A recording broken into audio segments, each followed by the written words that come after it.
ख़बर अवां खे छटे मां ॾींदासीं, जिते पुराण प्यार जे परणे तां क़तल कयल जोड़े बाबति अवां खे ॿुधाईंदासीं। DIG हैदराबाद वारसनि जे एहतजाज जो नोटिस वठी छॾियो आहे। ख़बर छटे मां अवां खे ॾियूं पिया। पसंदि जे परणे तां क़तल कयल जोड़े जे क़तल केस बाबति अवां खे ॿुधायूं पिया। DIG हैदराबाद वारसनि जे एहतजाज जो नोटिस वठी छॾियो आहे। पसंदि जे परणे तां जोड़े जो क़तल वारो मामिलो DIG हैदराबाद वारसनि जे एहतजाज जो नोटिस वठी छॾियो आहे। अलादीनो परीजो ऐं गुलज़मीरा मस्तान क़तल केस जी जांच लाइ SSP जामशोरो जी सरबराहीअ में ख़ासि टीम क़ाइमु कई वई आहे।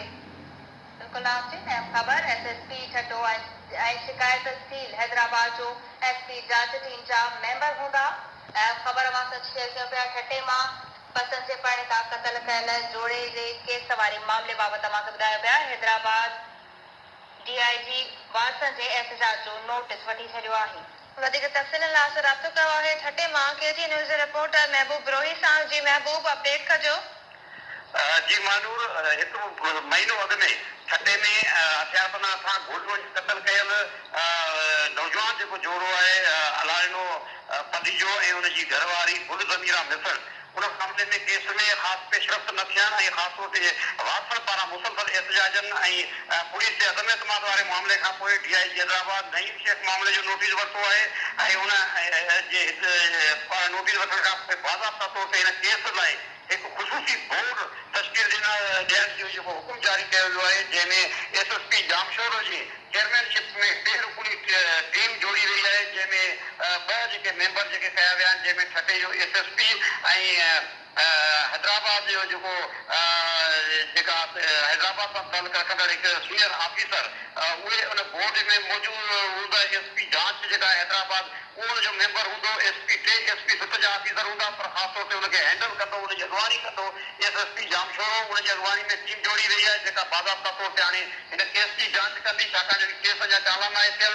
हिन में टे जेके जवाबदार आहिनि जिन ते वारसनि खे ख़दशो हो त उन्हनि जा नाला कढिया पिया वञनि, उहे ज़मानत ते आहिनि, पर उन्हनि जे हवाले सां वारसनि ग़लती ज़ाहिर कंदे ख़दशो ज़ाहिर कयो, एहतजाज कयो हो त उन मामले में खेनि ख़दशो आहे त पुलिस हुननि जो केस लोड़े रही आहे। सिर्फ़ु हिकु जवाबदार हिन केस में गिरफ़्तार आहे। उन हवाले सां अहम पेशरफ़्त साम्हूं आई आहे। इन हवाले सां टिनि सीनियर सिप जी SSP ते मुश्तमिल बोर्ड तश्कील ॾियण जो नोटिफिकेशन जारी कयो आहे DIG पारां, ऐं उनजी जेका अॻुवानी आहे चेयरमैनशिप आहे उहो SSP जामशोरो खे ॾिनी वई आहे।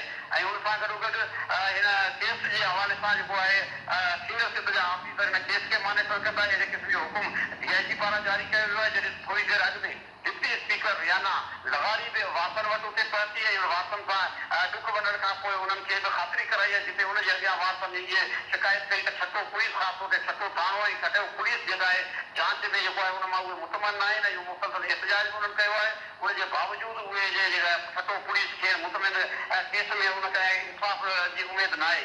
जंहिंखां पोइ जेका speaker of Sindh assembly Riyana लग़ारी उन बि अलाए इख़्तियारनि सां राब्तो कयो आहे, ख़ासि तौर ते DIG सां हिन केस जे हवाले सां ऐं हिन केस जे हवाले सां बाज़ाब्ता तौर ते हाणे जेको हारून रशीद पदीजो जेको केस जो फिरियादी आहे ऐं मक़तूल नौजवान जो सौट आहे, उन जी दरख़्वास्त ते बाज़ाब्ता तौर ते केस जी जेका आहे जांच लाइ टे रुकनी बोर्ड तश्कील ॾिनी वई आहे, ख़ुशूसी टीम जोड़ी वई आहे, जेका टे SSP 7 जा ऑफिसर हुन में हूंदा ऐं जामशोरो जो SP हिन जी जेका चेयरमैनशिप में ही जांच थींदी।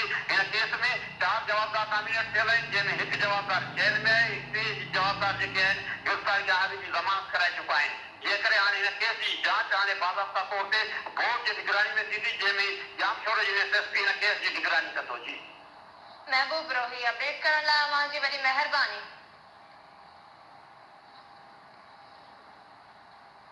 ॿी आम ख़बर बुलेटिन में